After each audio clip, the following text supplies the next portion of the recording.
Hey there, welcome to video number 1 from Mr. Wilkins U.S. history class. For this video, we're going to be tackling Jamestown and Plymouth, the first permanent English colonies in North America. Now, you have to understand, before the English arrived and before the English had established permanent colonies, what would become the United States was teeming with hundreds of thousands, if not millions, of American Indians. Everything that was going to be the United States, Central America, countries like Mexico and Guatemala, all the way down to Panama and Nicaragua, as well as South America was home to numerous tribes and several major civilizations who had come from Asia hundreds of thousands, if not millions of years before. Now in 1492, Christopher Columbus, who was from a region that's part of Italy today, but who was sailing for Spain, landed on Hispaniola, which today is an island composed of two countries, Haiti and the Dominican Republic. And when he landed there, he was looking for a shorter trade route to get to Asia, places like China and India, but he happened upon basically the Caribbean, which is considered part of the North American continent. So because of his discovery, Spain quickly established an empire that would eventually stretch from South America to what is today the southwestern United States, places like Texas, New Mexico, Utah, and California. France was also doing a lot of exploring at this time, but they were much further north, up in what is today part of Canada, New England, all the way to the Great Lakes. And they would establish small settlements to trade with the American Indians. And had a rather peaceful relationship with those natives. And with this map here, you can see the area in red is how large the Spanish Empire was. They would conquer groups like the Aztec and the remnants of the Mayan Empire, a lot of the larger tribes in the American Southwest they would conquer. And then in the South America region, they would conquer the Inca tribe, which was the largest tribe or the largest civilization in that area. And you'll notice that what is today Brazil was controlled by the Portuguese, and that's why Brazilians today speak Portuguese and not Spanish. So the Spanish were in the Americas first, almost more than 100 years before the English were able to establish a permanent colony. But the English were attempting to establish various colonies, but they had failed. But finally in 1607, they established one that lasts, Jamestown, which is located in the Virginia Beach region, the Hampton Roads region of Southeast Virginia, not that far from D.C. And this was the first one to last. And it was funded and maintained by what was called the Virginia Company, and this was a joint stock company.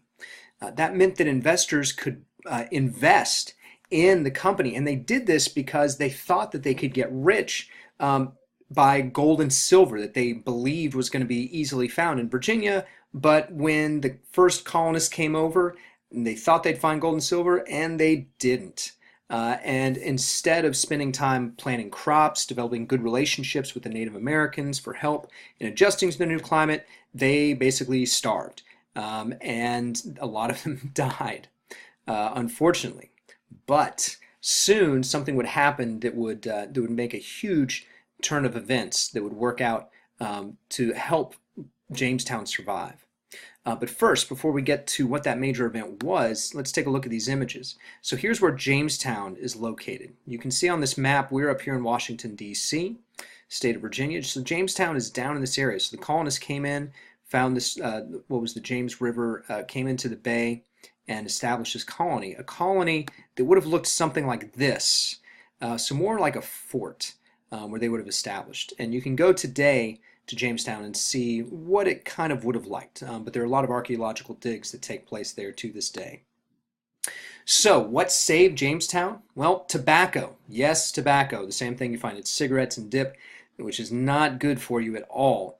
Tobacco saved Jamestown. So the colonists discovered that tobacco grows really well in Virginia soil. And so this saves the farms, and the farms get bigger, and more people are needed to work in the tobacco fields.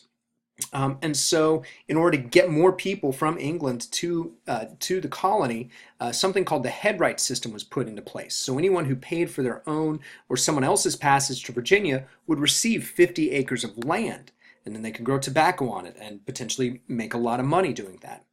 You also had indentured servants. Now, these were people who were really poor, really in desperate situations in England, and they would agree to go work on a plantation for a set number of years in Jamestown or in the Virginia area in exchange for somebody in Virginia paying for their passage to North America. So there were a lot of folks who saw this as a way out of whatever troubles they were experiencing in England. And then in 1619, the first African slaves were brought to English North America. Now in Spanish Florida, which had been settled for a long time, many decades before the English established Jamestown, they also had slaves down there. But the first African slaves to come to an English colony arrived in 1619. So here's a field of tobacco. This is what the actual plant looks like before it's harvested and turned into what's put in cigarettes and dip. So with all these people coming into Virginia, they needed to establish a form of self-government because for day-to-day things going on, they couldn't wait for the king or queen or parliament over in England to make decisions for them. So in 1619, they established what was called the House of Burgesses. And this was the first representative body in Virginia. So it only represented white male landowners, basically the rich in Virginia, and they would choose members of their class to go and meet at the House of Burgesses and make government decisions for them.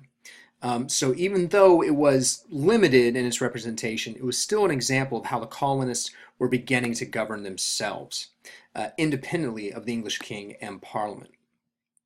Now, you can actually go and visit the House of Burgesses today, or where they would have met, which is in Williamsburg, Virginia. So here's a picture of what it looked like.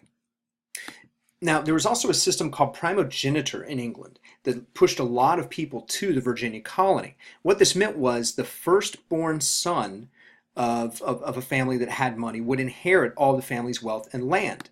But that meant that any other sons really wouldn't get anything, and they were left to fend for themselves. And any daughters would be expected to go and marry into another family and become part of that other family and be supported by them. So many of these sons who could expect no inheritance headed to Virginia to make their own fortunes and make a name for themselves, but they struggled to adjust. A lot of them never really had worked a day in their lives. They never really worked on a farm, and so they really struggled to do the day-to-day things you had to do to survive in Virginia. They just weren't used to the hard work. And they also tended to get less desirable land where you couldn't really grow a lot of crops to support yourself and feed your families. And this led to a lot of clashes with American Indians because the American Indians could grow crops, could do what it took to survive on this land. And so you had English colonists starting conflicts with natives because they would try to take what the natives had. And this led to a lot of battles and eventual wars with the Native Americans. And this is something that's going to continue, obviously, for many years in American history. You could say these clashes were kind of like those that go on in fantasy stories like Game of Thrones, although these fantasy stories are based all too often on things that really happen in our own lives, this fight for power and fight for control. Now, there were more conflicts than just with natives, conflicts amongst the English within Jamestown. First of all, you had wealthy landowners who controlled the House of Burgesses and made policies that favored them, like laws and taxes. So if you're wealthy, you basically got to keep your money, and most of the taxes fell upon the lower classes. Well, this led to conflicts like Bacon's Rebellion in 1676, and this was led by a guy named Nathaniel Bacon. He was the son of a wealthy Englishman. But because of primogeniture, he headed to Jamestown because even though he was actually, I believe, the oldest son, he wasn't going to get anything from his father. And so he headed to Jamestown, wasn't happy with the land he got, didn't think the government was doing enough for the poor people. He also didn't like the Native Americans and started some conflicts with them. And so he eventually raised an army to fight the natives and also eventually turned to fight the wealthy colonists. Eventually he burned down Jamestown, but he died just a couple of months later from illness, and the rebellion basically fell apart once he had died. Still, even though his rebellion wasn't completely successful, his complaints about taxes and the abuse of power by the government would turn up in a big way about 100 years later when all of the American colonies would unite to fight a rebellion against England, known as the American Revolution. Here's a drawing of Bacon's rebellion, what it might have looked like when they went into Jamestown and burned it to the ground. We don't actually know what they would have looked like, so this is one artist's interpretation. Well, let's turn our attention north to the second permanent colony in what would become the United States, and that was Plymouth Colony. This is up in New England. And so in 1620, you had a group of religious people known as Puritans, who we call today, we nickname them the Pilgrims. They set sail for Virginia. And they were called Pilgrims because they were the first to kind of blaze this trail for their religious organization. Now, this group were specifically known as separatists. They had different beliefs about Christianity than most of the English, and they wanted to get away, separate themselves from the beliefs of the Church of England and go practice their own religion where nobody would bother them, and really nobody was going to bother them all the way over in New England. And so they headed out, this small group of Puritans, to pave the way for others. They originally were heading for Virginia, though, but they landed way off course in what they called New England. They got blown off course by a storm. And when they landed, or they just got off the coastline, they realized they weren't in Virginia, and so they established what was known as Plymouth Colony. So this was the second permanent English settlement in North America. Now, this is what a pilgrim or a Puritan would have looked like. Notice, yeah, quite the uniform there. Imagine if you got to wear that one every day. Now, here's what the women would have worn. So, ladies, take a look and see how that compares to what you have to wear to school every day. So the Puritans realized that they were not in Virginia, and so they decided that they had to come to an agreement about how they were going to rule themselves, how they were going to make decisions in this new land. So they developed what was known as the Mayflower Compact. And it's called the Mayflower Compact because that was the ship they were on, the Mayflower. And this simple document created a civil government to create just and equal laws for the general good of the colony. Basically, they wouldn't make any decisions unless there was enough support for it. No one person was going to make decisions for everybody. They had to be approved by a majority of the male settlers. They still pledged loyalty to the king, though. They were going to govern themselves day to day, but they still considered themselves loyal to the King of England. And here's the actual Mayflower Compact, what it looked like, written on a simple piece of paper on the Mayflower boat. So New England continued to grow. The Jamestown settlement took off the Plymouth settlement took off.